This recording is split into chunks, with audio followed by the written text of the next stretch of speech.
السلام علیکم ورحمۃ اللہ وبرکاتہ، بسم اللہ والصلاۃ والسلام علی رسول اللہ۔ سوال آ گیا جی، کیا ایسی کوئی حدیث ہے کہ جس نے صبح صبح والدین کے چہرے کی زیارت کر لی اس کو حج اور عمرے کا ثواب ملے گا؟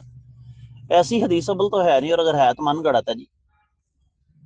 سمجھ آ گئی نا؟ اس کا مطلب کیا ہوا؟ یہ اصل میں نا ایک اصول یاد رکھیے، بڑا بنیادی اور موٹا اصول آپ کو بتا رہا ہوں۔ فضائل کے سلسلے میں 99% سے زیادہ احادیث صحیح سند کے ساتھ ثابت نہیں۔